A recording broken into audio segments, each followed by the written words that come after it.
নাই আর বিরক্ত করার কোনো লোকও নাই। শালা কিস্তির মাস্টারটা একদম জ্বালাই খাইল। হ্যাঁ ঠিকই কয়াস। হ্যাঁ, যাই হোক, চন্দন মাস্টার আর আমার মধ্যে একটা লড়াই হল, আর সেই লড়াইয়ে আমরাই বিজয়ী হলো।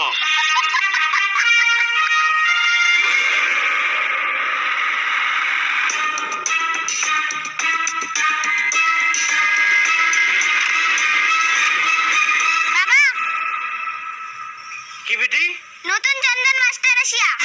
হে প্রভু, কোনা পালাইস ইতনে কত মই জাদরাল জাদরাল চন্দন মাস্টার দেখিনি আর এটা তো নতুন, এটা মোর একদম তিনি আঙ্গুলের খেল। তুই চাপ নিস না, তুই না সুতেক, তারপরে মই দেখো।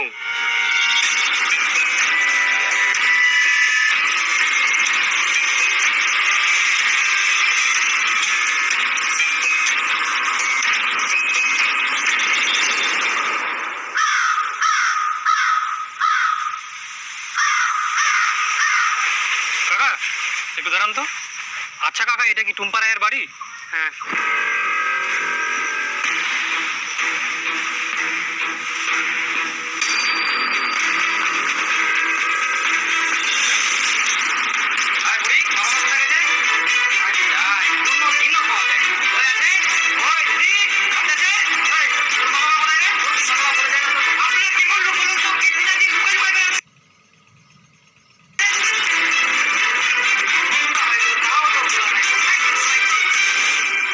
টুম্পা রায়, স্বামী সুবোধ রায়, এনারা গত 9 মাস ধরে কিস্তি দেয়নি। আপনি তো নতুন জয়েনিং করেছেন, কিন্তু আপনার মধ্যে একটা আলাদাই গুণ দেখতে পাচ্ছি, আলাদাই দোষ দেখতে পাচ্ছি, যেটা একমাত্র বাঘের মধ্যে থাকে। বাঘ যেভাবে দৌড়ে শিকার করে, তেমনি আপনাকে এনাদের কিস্তিগুলো রিকভারি করতে হবে।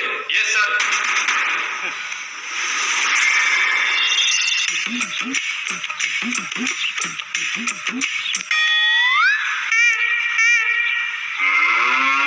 বলছি দাদা, আপনাদের কিস্তি বাকি ছিল, কিস্তির টাকাটা দিন।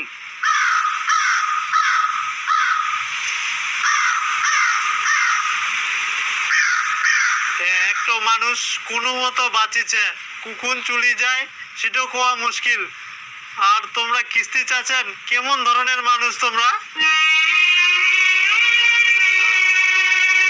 দেখুন, আমার কাজ হচ্ছে লোনের কিস্তি আদায় করা, আর আমার কাজ তো আমাকে করতেই হবে। আপনি 9 মাস ধরে কিস্তি টাকা দেননি, অফিস থেকে আপনাকে আর কোনো ছাড় দেওয়া হবে না। দয়া করে আপনি কিস্তি টাকা দিন। আপনি কি অন্ধ? আপনি একটা কাজ করুন, এই যে ধরুন বাস। কেন? ধরুন না, ধরুন ধরুন। হ্যাঁ, এই বাস দিয়ে আমাদের 3 জনের মাথায় বাড়ি মেরে আমাদের মেরে ফেলুন। ছি ছি, আপনি কি কথা বলছেন? আমি ওরকম ছেলে নই। আমি নিজে মরে যাব, কিন্তু অন্য কাউকে মারবো না। কি বলছেন? আপনি কাউকে মারবেন না? তাহলে দেখুন, আমার স্ত্রীর 2টো কিডনি ফেল, আমি কত বাঁচানোর চেষ্টা করছি, কোনো মতোই বাঁচাতে পারছি না। আপনি যদি আজকে কিস্তি নিয়ে যান, তাহলে মনে করবেন আপনি একটা মানুষকে মেরে ফেললেন।